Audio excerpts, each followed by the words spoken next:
to the Global Forest Coalition, and we are a coalition of NGOs and indigenous peoples who work on international forest policy issues. And we are here actually to try to convince policymakers, international delegates, that they should start protecting forests right away without expecting any compensation for it, because it's already the mandate of the convention. And everybody has a role in protecting forests, developed countries and developing countries, so they have the mandate to do that right away, and they shouldn't be lingering around with negotiations about money. They should start right away because they have the mandate. What is the concern with the money? Why are they trying to tie it to money? Developing countries are, well, there is something called the carbon trading, right? We are supposed to give the opportunity to polluters to keep polluting. So for that, the polluters want to pay a small fee for forest conservation, for instance, to developing countries, and so they can still continue polluting, continue emitting CO2 in this case, and increasing the problems of greenhouse gases. Do you have a lot of deforestation in your forests? Yes, oh, definitely we do.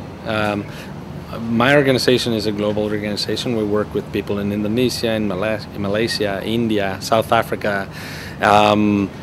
But where I come from is Paraguay. It's a country that in the 1950s had some 9 million hectares of forest, really comparable to the Amazon forest, and if you want a comparison, or comparable to the Congo forest. Now we have about 700,000 hectares of that in small patches. So the problem is really, really bad. Most of that have been burnt for cattle pastures first, and now at the moment to grow soybeans, mainly to grow soybeans. The soybeans are used for animal feed abroad because we don't give that very terrible food to our animals. We feed them good grass, so that's why the meat over there is so good. But in any case, the pigs and the chicken of Europe and China have to eat something, and that's soybeans from that part of the world. What people don't really know is that they've been grown in lands that were occupied by forests in the past, really rich forest habitats for jaguars, tapirs, harpy eagles, and indigenous peoples. The forests in Paraguay and southern Brazil, northern Argentina, had at least 50 different indigenous nations living in them, and all the deforestation also meant the ethnic cleansing of those areas. So at the moment, the indigenous population there is minimal. I would guess that it doesn't surpass the 100,000 people in all those forests, and we're talking an area the size of, let's say, half of Western Europe. So are you trying to say to me that that they actually believe that the places which had forests on the soil there is fertile? Yeah, it's very fertile, and that's why they produce these agricultural crops, mainly soybeans in this case, also some sugarcane and of course the rotation soybeans, wheat rotation soybeans, corn. That's a business. In the area that used to have forest? Yes. Yeah, that's in some soils. You have some types of soils that are very, let's say, strong. They can be fertile for a number of years after the forest is cleared, and those are the ones in eastern Paraguay, southern Brazil, southwest Brazil, northern Argentina, in Misiones province. They are soils that are very deep, and they resist a lot, although they shouldn't be treated the way they are treated. But what you just mentioned about other forests that do not grow in this area, that are the same type of forest, and occur in Paraguay as well. They are on sandy soils, and the forest is the one that provides it for its own nutrition. The forest and the processes amongst the interactions between the forest and the abiotic of the let's say the land, they produce the fertility to sustain all that life. Once you retrieve that, then once you burn it, basically, the soils become completely impoverished in 1 or 2 years after that. And then you have to start adding all kinds of fertilizers, and the only thing you're left with is probably the temperature and the rainfall. But still, the business speculators, they think they can make money out of everything, and they have a right to make money out of everything. So they go and clear those forests that took thousands of years in achieving their climax. Well, governments actually lately, this last decade, have been promoting logging. Yes, they have legislation that legitimizes logging and clear cutting also. And they say, well, you cannot expect people to do without the resources produced in forests. So in a sense, they are much more interested in the revenues from exploiting forests than in conserving forests, because of the values of having forests, which are not only aesthetic values, but are very important for the stability of the climate in the world, for the stability and to create the conditions for life in the planet. All the water cycle, most of the freshwater cycle, is linked to the functionality of forests. You cannot just go and plant trees and pretend that those are forests. Hence, you cannot just go and cut them and pretend that nothing will happen. You'll see, and we are seeing desertification processes all over the world, and that's mainly because the functionality of the forests have been eliminated by cutting the forest or by replacing them by tree plantations that can never be compared with a forest. The composition of a plantation is basically just one species taking huge swathes of land, and the composition of a natural forest is very different. The trees are, let's say, 1% of the whole composition. You got all kinds of different little animals creeping all over the place in the soil, the epiphytes, other plants, the shrubs, the undergrowth. That is life, and that is what's creating fertility. That's what filtering the water, that's maintaining the water so we don't have droughts or longer drought periods. So all of that is gone when you destroy a forest, and none of that is back when you just plant trees. It's a convenient lie. Yeah, we think carbon markets are a way through which rich entities and rich countries can continue emitting carbon dioxide. So the lie is that by paying someone to conserve forests, that will make any difference in the situation of the greenhouse balance in the atmosphere.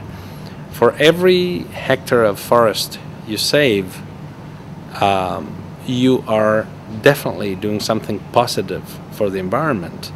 But for every ton of carbon you emit, you're definitely causing harm. So those things shouldn't be linked together. Forests, as I said at the beginning, should be conserved because the Climate Change Convention already obliges countries to protect forests. They refer to the forests as sinks. Okay, they can call it that way, but they should protect them. And if you just pay money on top and continue emitting, you're not really tackling the problem, which is the emissions of greenhouse gases, namely CO2, carbon dioxide. So that's the main problem. So it's a very convenient lie because they are boasting, oh, we're going to save the forest with this, and we're going to get money for keeping our forests. But what they don't tell you is that they will continue emitting, and that the effects of those emissions are taking the whole planet to a very, very dangerous situation. We are reaching what the Intergovernmental Panel on Climate Change called dangerous climate situations. And we've been living in that danger for already quite a while now. If you look at any newscast, they'll tell you nearly every day of climatic catastrophes around the world, hurricanes in Central America, southern U.S., landslides in Peru due to unexpected rain, off-season rain, much stronger typhoons in the Pacific and in the Indian Ocean. All of that is nothing but the consequences of climate change. And the main reason for that climate change are the carbon dioxide emissions of industrialized nations and industrializing nations. So for that reason, already common sense told these people to negotiate a convention that says, okay, let's go out there and conserve our forests. So we don't need any more trading or any more horse trading. We should just go and fulfill the mandates of the convention. In other words, we should save the forest and stop the Oh, emissions. absolutely, Yeah. absolutely.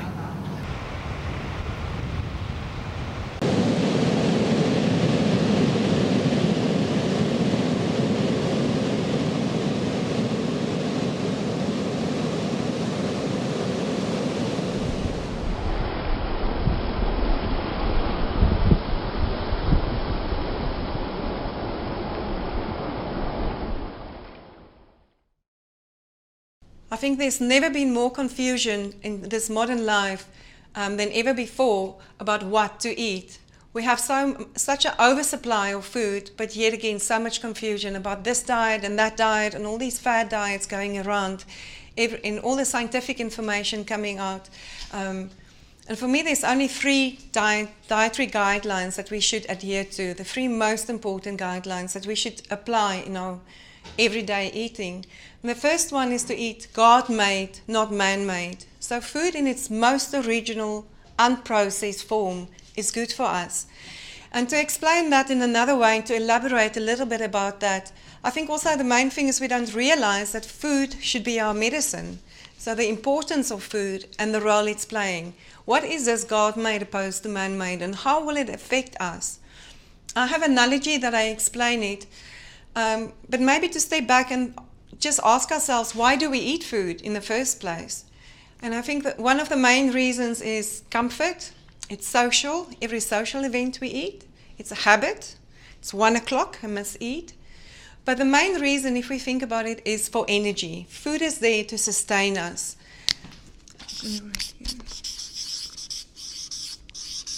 So we eat for energy. And if I feel low in energy, low in spirit, I crave that something. And typically somebody would eat a chocolate. Now what happens is that chocolate, the sugar in the chocolate is converted down to glucose. And that is turned in our system into energy. Now there's millions and billions of cells in our body. And in every cell, all these chemical reactions is taking place to convert sucrose to glucose to energy. It's not a chocolate coming out the other way. So it's phenomenal what this body can do. There's more than 7 trillion chemical reactions that take place in our body every second. It's phenomenal if we think we're like this huge factory, and all these, the most clever computer is our human system. Now every single one of these chemical reactions taking place need a specific enzyme to catalyze those reactions, to make the reaction happen. The enzymes, again, need specific vitamins and minerals, otherwise they can't do their job. Now, enzymes we inactivate at 48 centigrades. So anything that I've processed that's gone through a heat treatment won't have any live enzymes in them. Another analogy is we can look at a fire. A fire needs air. It needs the oxygen to burn. And then the glucose, that's our carbohydrate, that's the energy source, that's the firewood to build that fire. So I have a nice stacked fire, and I have enough oxygen around that fire. But what do I need to get that fire to burn? That would be a match to light and strike that fire. That is the enzymes, vitamins, and minerals to spark those reactions into reality. Now, we can also look at the carbohydrates, the proteins, the fats, but the carbohydrates as the petrol for your car. Okay, so our car needs petrol to perform, and it's an energy source, but it also needs oil. That's the enzymes, vitamins, and minerals. The micronutrients is the oil to keep that engine functioning. Now, if I eat my chocolate, the sugar is converted to glucose, and this is turned into energy, and it sparks more than 7 trillion chemical reactions per second, each needing an enzyme, vitamin, and mineral. Then we have to ask ourselves, these enzymes, vitamins, and minerals, are they in the chocolate? I'm talking about a normal chocolate bar. Would there be any live enzymes? If we think that enzymes are destroyed at 48 centigrades, there would not be any live. And there's hardly any vitamins and minerals in that slab or that bar of chocolate. Now, if it's not in the chocolate, where will my body get these nutrients to help my body to convert the sucrose to glucose to energy? Because I'm not eating an apple with the chocolate, supplying it. It will take it from other places in my system. Our skin is the largest organ, not the most active, so we won't steal from our heart or our liver. But we'll first take nutrients from the skin. And that's our first sign of aging. We start to get wrinkles. And then we'll start to take nutrients from our bones. And as we age, nutrient density, bone density decrease and osteoporosis, and we get all these bone fractures and problems. And then just where there is a fire, there's always smoke. So we have a lot of metabolic waste. So there's free radicals and a lot of waste that is generated by these processes happening in the system. And this imbalance we create on a cellular level is all the degenerative diseases we struggle with today. It's diabetes, cancer, osteoporosis, chronic fatigue. Because if I have a sick cell depleted of the essential enzymes, vitamins and minerals, and a toxic build-up, and it's not getting the air and the water and the fuel source, that cell's going to be sick. And if I have a sick cell, I have a sick organ, a sick system, and a sick body in the end of the day. So we have to look what we put into our body. Anything that you put in your mouth, you must ask yourself, am I now giving to my system, or am I actually taking away? We think of that chocolate as extra kilo on the hip. We don't see it as something that's actually depleting the system of nutrients. Now, if we think of sugar cane, it's a live plant growing there with all the enzymes, vitamins, minerals, the fiber. Everything is in that plant that's needed to convert the sugar, the sucrose, to glucose, to energy. But what do? It's that white sugar stripped away and isolated, refined and isolated and stripped away of all these important nutrients. So if we think that's the bulk of what we eat is carbohydrates, but it's this processed carbohydrates. It's also in our grains, in the hull or the husk, the outside layers of the grain, where we have the most nutritional value. And with all the processing and refining, we lose all those nutrients. It's white rice, it's white pasta, it's pizza in the morning, pizza for lunch or supper. It's white bread. It fills our tummy, it gives us some energy, but it doesn't have these important nutrients. If you have a lovely red Ferrari, and I tell most of my clients, you're a beautiful red Ferrari, you would value that car. And you'll make sure you put the best grade petrol in there, the best, but also oil. What's going to happen to that car if you don't put oil into the engine? It's going to seize sooner or later. But we do that on a daily basis to our own system. I'm going to just mention the rest of the list of factors that has a negative impact on our system. If we look at smoke, nicotine is a stimulant, so it stimulates reactions, but it's not supplying nutrients to support that stimulation. It will deplete a lot of zinc, it will increase heavy metal cadmium, and it will also deplete lots of vitamin C from the system. So it's not only tar on the lungs, but I create a lot of imbalances in my system. If we look at alcohol, in red wine, there's a high sugar content. The sugar needs to be metabolized and broken down. The alcohol needs to be metabolized. It stimulates a lot of reactions. It's put a lot of stress, the phenols, on my detoxification channels. And it needs nutrients. It will need enzymes, vitamins, and minerals to support those, which is not supplied by the alcohol, by the wine, or the beer that I drink. So I deplete nutrients from my system. And the same with caffeine. That cup of coffee that I drink in the morning to kickstart my engine gives energy, it gives that boost, but it's not supplying the nutrients to sustain and maintain. Also, the problem with alcohol and caffeine, it dehydrates the system. It has a diuretic effect, and that will even furthermore wash nutrients out of my system. And then if we look at additives, all the colorants and flavorants and preservatives that's added to food, all these synthetic chemicals. My body is so uniquely designed. If you think of 7 trillion chemical reactions that can transform a chocolate to energy. But now I put this strange, funny, synthetic molecule or chemical inside my body. Your cells don't know what to do with that. So it stores it in the fat cells, and there they build up and they accumulate.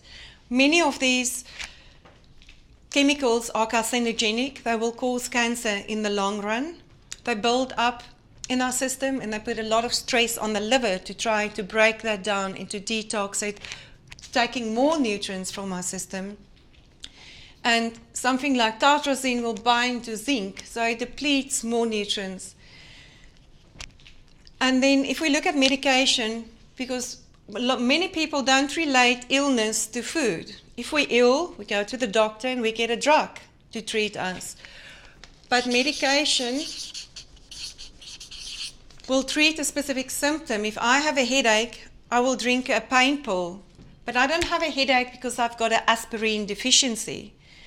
It will simply block a pain reaction, or it will stimulate another reaction. But it's not addressing the real cause of why I have a headache. It's most probably because I dehydrated, magnesium deficient, or toxic blood circulating through my head. And then just another factor.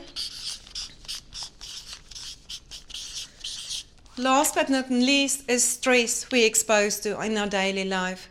We don't every day run away from a lion and breathe fast and your heart beats fast, but it becomes like a chronic internal stress, just our everyday lifestyle.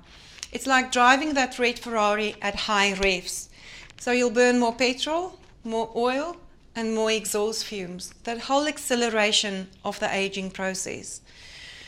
It's important to handle stress, body, mind, and spirit. So not only to eat good food, but emotionally and spiritually balance my life and look at a healthy life. And then eating God-made, God-given food in its most unspoiled form. That's my fruits and vegetables, supplying the enzymes, vitamins, and minerals. We're supposed to eat 5 to 9 different fruits and vegetables per day, just to supply the enzymes, vitamins, minerals, antioxidants, the oil for my car, to keep my car going. Usually I limit it to 2 fruit a day. It's easy to eat 7 bananas and fruit salad, but it's a kale, broccoli, spinach, Brussels sprouts, celery that we don't eat on a daily basis, which is nutrient dense. So it's important to focus and realize this is the oil for my car to keep my engine going.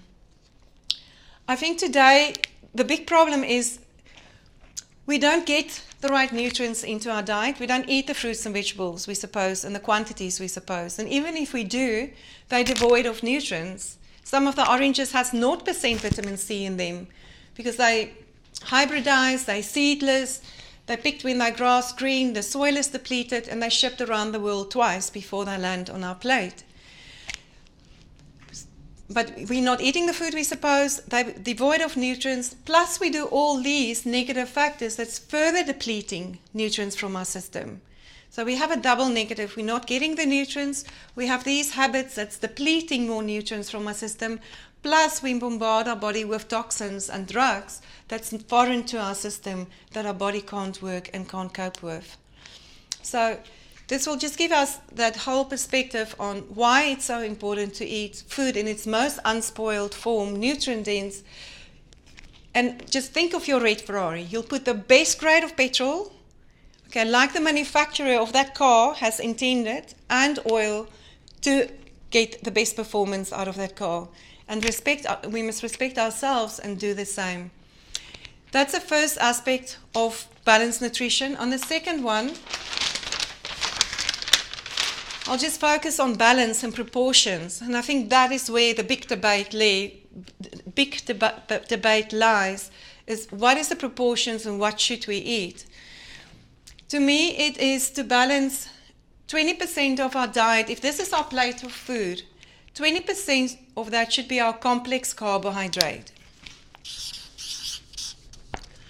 Complex carbohydrates is our sweet potato, butternut, our starchy veg, our whole grains, brown rice.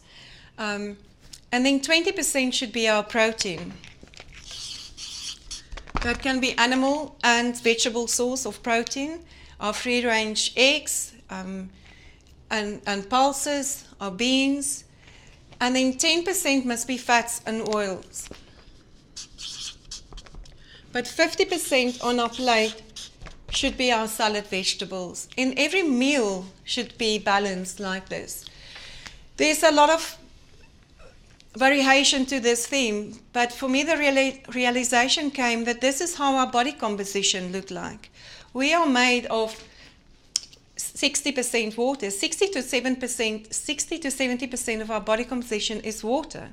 And this is our water phase. There's no water in protein, fats and oils. And then also this is very micronutrient dense, so we need all those micronutrients to sustain, like I've explained, our system. So the bulk of our diet, this is supplying the fiber, the water and the micronutrients. Our body composition is 20% protein, so it makes sense proportionally that that's the amount of protein we should get from our diet. And we shouldn't be more than 10-12% fat. That's an ideal body composition. So it makes sense that proportionally that should be our fat intake. Just also to note that complex carbs, proteins and fats are all acid forming, whereas our salad and vegetables is alkaline.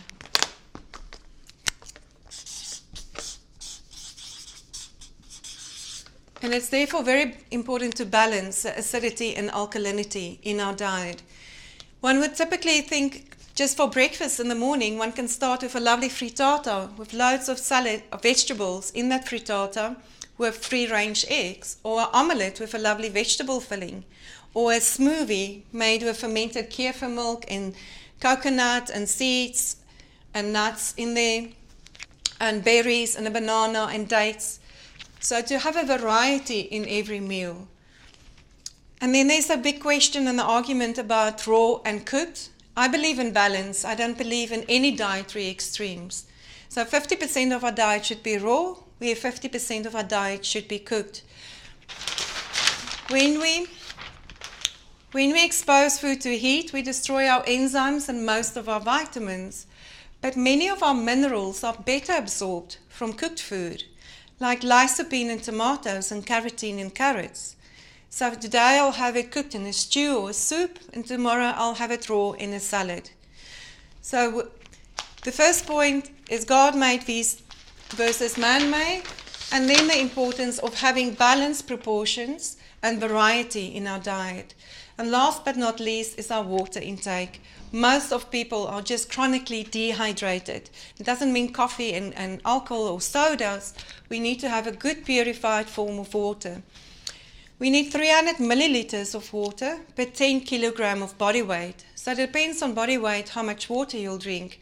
An average person of 60 kilogram will drink around 8 glasses of water to sustain and properly hydrate the system. Thank you.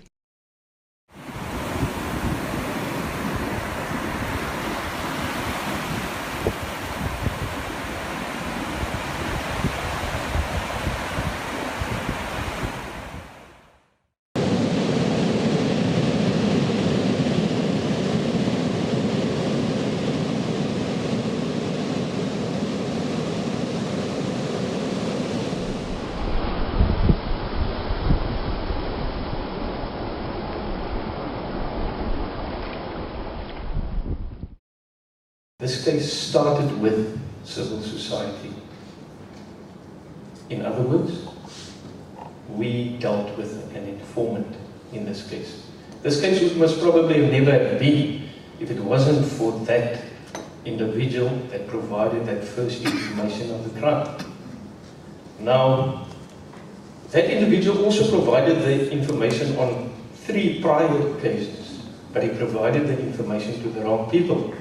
The 14 officials that were corrupted within the case. And the information went to the officials, back to Arnold Benches and his crew. Now you know, we received that information and we've made it a success story.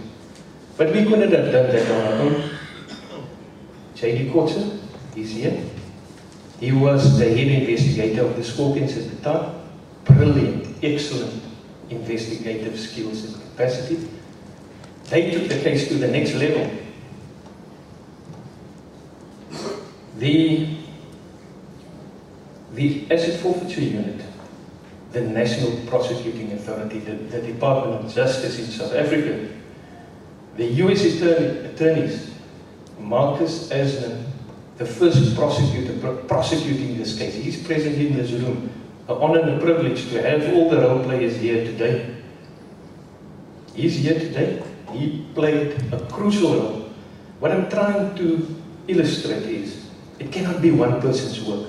One person, in 1990, I started in this work. Then you could work alone on the coast, everywhere. You could work alone then, not now. Fisheries crime is organized crime. Now, there's the US attorneys, the US customs. We went over. You couldn't believe it. We worked with NOAA in 2001. We're busy with a second case similar to Houtpay. We cannot talk about it because the case is current. But the level of cooperation, unheard of. Both customs, I mean, you pick up a phone. There's no MLAT in place. We're still busy. It's taking us almost 2 years to get the MLAT, the Mutual Legal Assistance Treaty in place. But I pick up a phone, and believe you me, within a few hours from the US, the United States, we'll get a document, and we can start working on it. And that's a type of cooperation, and those are the agencies that cooperated to make this case a success. I've briefly touched on the successes. If you look at the case started, when we got that first information of the crime, there was Patagonian toothfish, South Coast rock lobster, West Coast rock lobster tails within the container. A second container was intercepted in the US. South Africa had a plea agreement with the accused in South Africa, only, not for the entire period of destruction or mass illegal harvesting, but only for a 2-year period. And that is one of the lessons that we can learn from this case, is don't go back where they started their illicit activities. You start the last 2 years. We're busy now, I touched on a case, we're busy with a case where we went right back, you know. And yes, it's good to do that as well, to illustrate the extent of the damage done. But we only did, went back in this case for 2 years. And the outcome in South Africa was fines and forfeiture in excess of 44 million South African rand. It still remains the biggest case ever. But the US did an excellent job, and they put the main culprit in prison. If I may mention his name, Arnold Benzes. And you know, I always tell the new or the younger FCOs, fishery control officers, I always say, I saw Dennis Fredericks was here yesterday. I don't know if he's here today, but the two of us, and Dennis was our legal man at the time, and the two of us confronted Arnold Benzes. Now, he corrupted 14 officials in this case. And on this specific day, I stood in front of him. I can't recall what I said, but I can't recall the words that I said, but I think it must have been something like, this is it. This is your takedown. And it must have been something to that effect. But the success story about this, I've got two pictures in here. One of the photographs was taken in 2001. That is when Houtaway Fishing was surveilled by us, the department, trying to build a case at the time. And just below that, we've got a photograph just below that with the South African coat of arms on the same building. This needs to be our story. Our story where we converted a crime scene into a government building. And every time when I walk into that building, I get almost emotional, and my colleagues don't understand. But there's a lot of history behind this building, and ironically, this is also the building. Today there's a Pakisa meeting. Now, Pakisa means hurry up. And the Pakisa Project, Initiative 5, Marine Protection Service and Governance, it's a new project, if I can put it like that, an initiative by government driven by the President of South Africa. We instructed government, you will work as one unit, fighting maritime crime, fisheries crime, and unlocking the economic potential of the ocean. Now that's the Houtaway Fishing case. What was also good, not illustrating the excellent operations, but what was also good was the South Coast rock lobster at the time was in threat, was under tremendous pressure because of this company overfishing. When we took them out, I believe still till today, that resource has turned around and has displayed a positive growth. And that is what we need to do, not only to abalone, rock lobster, but all the other resources as well. Within South Africa, there are multiple cases. Today, there are 3 cases within the High Court. Also another process of unheard of work, where there are 3 cases currently running within the High Court in South Africa. They are abalone cases, but they syndicate-related organized crime cases where I cannot talk on it, they're current, but from the attorneys who represented the suspects or the accused in some of the cases, even them are charged, or at least one is charged in this case. And we've got numerous successes, foreign vessels, foreign fishing vessels, we're closing illegal fish processing establishments, and at times seize in excess of 100 tons of abalone per annum. That's not good enough. And never have we ever, until 2006, addressed, although we've tried, but we just couldn't break through to the illegal consignment. And in 2006, we had this specific case, also with the joint partners. We searched the cold storage, a stone throw from where we're gathering today, and we seized a number of abalone in this premises. We did a forensic investigation and we found, and a very fast one, because you cannot take months, you know, in the evening.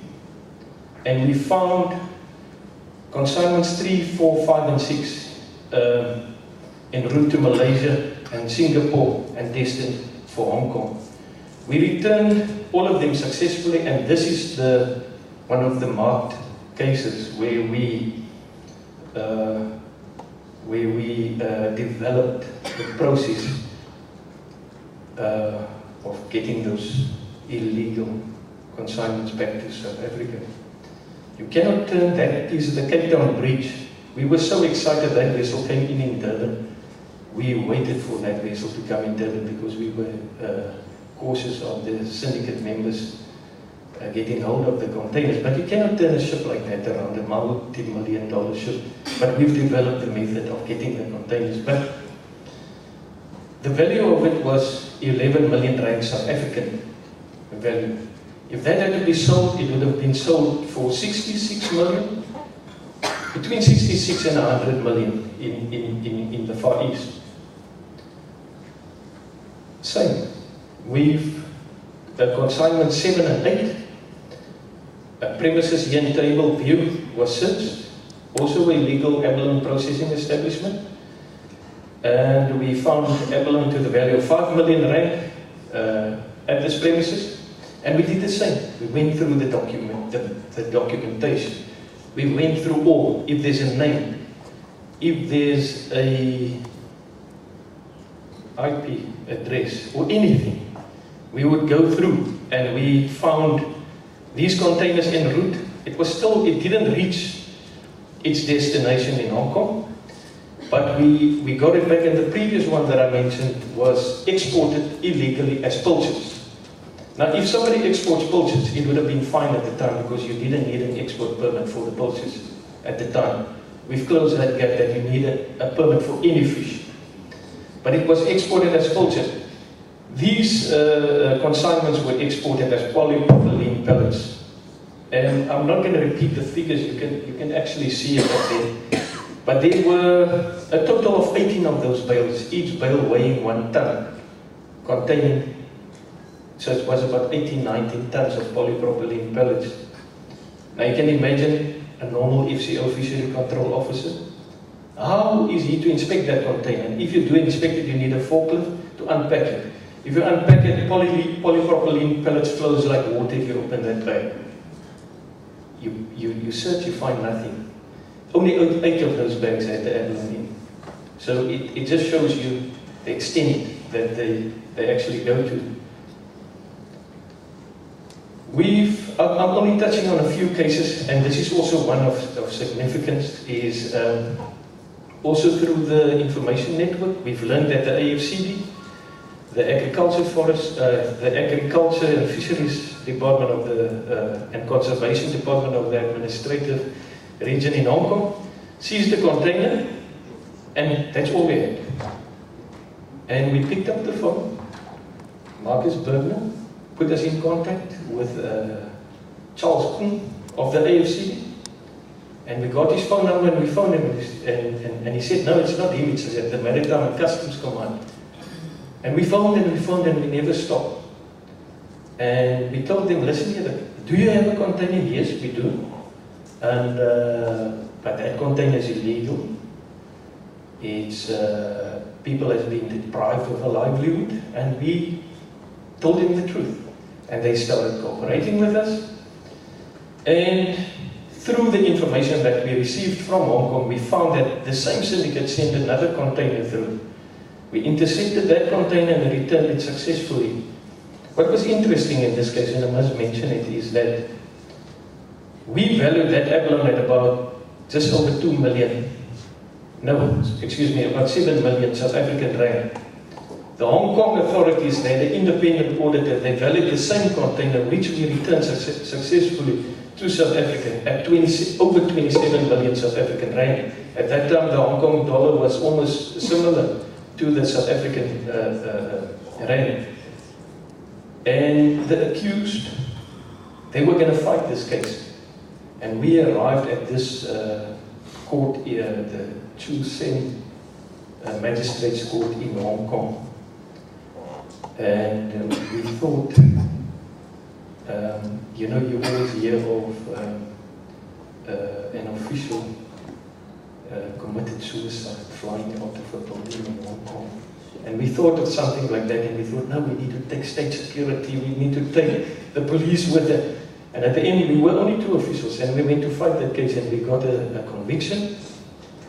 And yes, I think it was 2 weeks later, that same group that you're seeing there of the Ports and Maritime Command, they had a massive success of ivory and rhino horn imported illegally into Hong Kong. Somebody mentioned yesterday we need to extend the cooperation. Where is Hong Kong? Where's mainland China? Where's Taiwan? Anybody here? Anybody from the Far East? That's one of our challenges.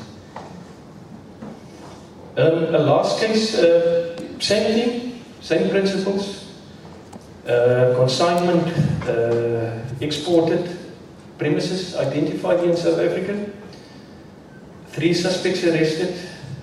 Container on its way to Singapore. We applied the same principles, got it back. Malaysia, excellent cooperation at first, but we've lost that container. With regards to the foreign fishing fleet, there are some major cases underway. We cannot speak about them. They're current. But through the years, we've been working tirelessly. People have worked, has put in a tremendous amount of work. People like Dino Govender. I cannot mention all of them, but everybody that worked on this case, everybody, we are grateful to everybody that participated and brought these cases to the extent where they are. They're not finalized, they're still ongoing. But the success here is that 7 of those vessels, the Bahari Nusantara's and the Bintan Sumudra Gelontos and Makoti Abada. You know, Yves de Koning that opened the ceremony yesterday, we went to Hout Bay, and the picture below was taken last Friday. And a South African owns 7 of those vessels now.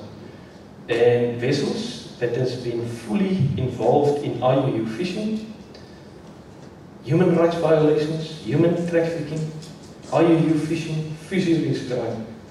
They are now owned by South African with the intention of providing a platform to disadvantaged coastal communities to focus not on abalone and rock lobster, but let's secure the offshore tuna resources, which are more sustainable, and focus on that. Instead of an IUU vessel benefiting from it, let a whole community like Paternoster or Houston or Hout Bay benefit from those resources through that action. 2 of those vessels, which makes it 9, have absconded right under our noses, but we're taking it with a pinch of salt, and those cases are currently being pursued as well. Tremendous work is being done, and we're hoping that in next year's symposium that we'll be able to report and to say similar like Mr. Benjes, here are the suspects, the convicted behind the case. Then the harmful case done by Paulo, FCO within the department, brilliant work done, continuous hard work, and that case was also brought to the point where asset forfeiture seized or forfeited the vessel. The challenges, I've touched on some of them, but you know, on our notice board within the MCS offices, we've got a notice board there with this media clipping. And it states that the South African economy is losing 4 billion per annum as a result of illegal fishing. We sat with Marcus Bergner from Traffic now recently, and that figure is still modest. You know, if you take at the value, somebody mentioned, I think it's Gunnar mentioned yesterday, if somebody steals something, theft is theft. somehow it doesn't apply to South Africa, because we know of cases where 300, that syndicate that I mentioned last, sent out 10 of those containers. We managed to intercept 2. Most of them are sitting within the Far East. 8 stolen and taken out of the country. It's people's livelihoods stolen. And you know, I wonder if we would take the same approach if it was money, US dollars, diamonds, or gold. Because it's the same thing, you know. It's the same, different commodity, same principle. And I could not believe, I could not agree more with Gunnar that theft is theft. We need to address this. This is one of the key challenges, you know. We're losing 4 billion rand per annum. And that statement is only based on the abalone and the West Coast rock lobster and the demand within the eastern markets. We're not talking the hake, the other fisheries. We're just talking 2 out of 22 sectors. There are 22 fishery sectors in South Africa.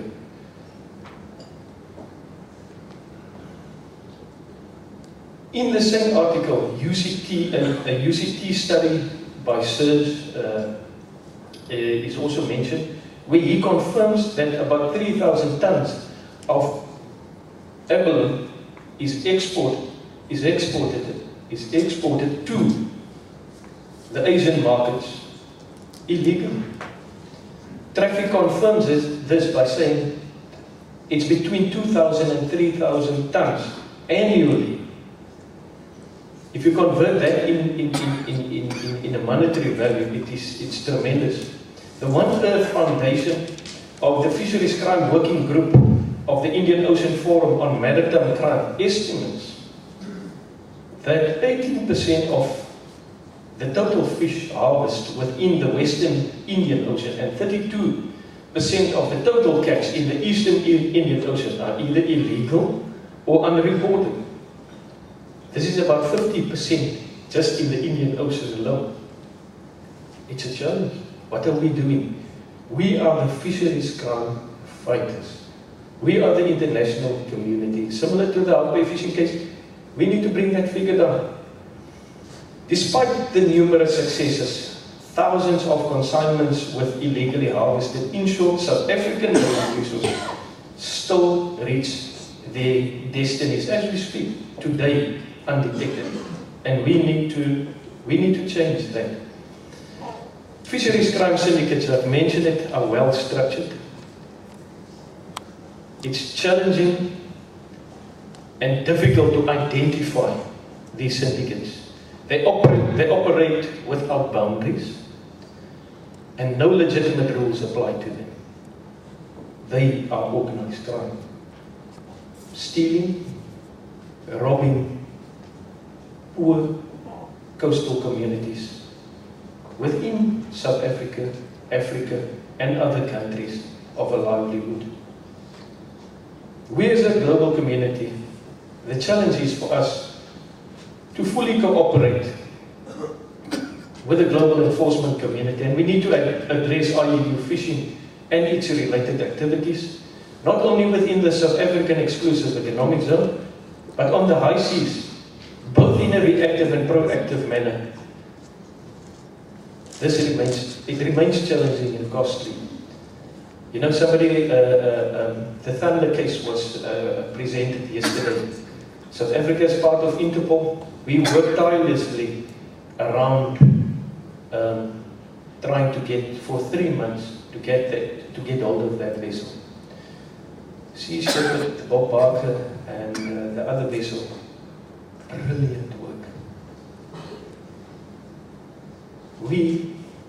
My opinion, a challenge to us as fisheries crime fighters. Government needed to be there, even if we were just alongside. We wrote Nick Frey, we wrote submissions, and we tried our best. We couldn't get a vessel out there. Let that be a lesson for us. Let it be a lesson learned. That, yes, it's a brilliant success. South Kiln, Pursued that vessel.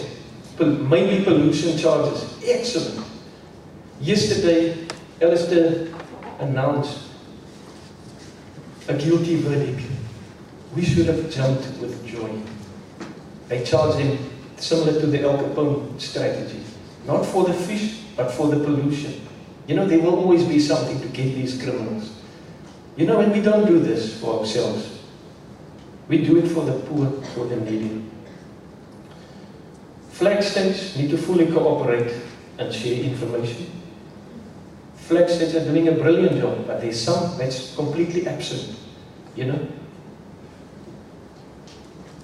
If we don't have the resources, other countries might have it. If we're a partner, we can do the enforcement. Are EU vessels remaining on the high seas for extended periods? That's a big challenge as well.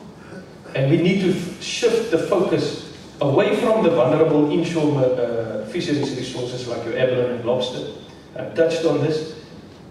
There are better resources, more sustainable resources, and get the communities. Yesterday it was mentioned, we need to focus on those resources, you know. Send the community, provide that platform, you know. We need to work, the biggest challenge, in a multi-agency, in an integrated global approach to address the real issues. Similar like we've done in the Hope Bay fishing case. Although the Hope Bay fishing case is still current, the restitution action is being appealed, and although the case started in 2001, it's still current. We need to be able to speak about all the other cases as well, in a multi-agency approach. You know, preserving our fish. And that way we can address poverty and the unemployment rate. Thank you.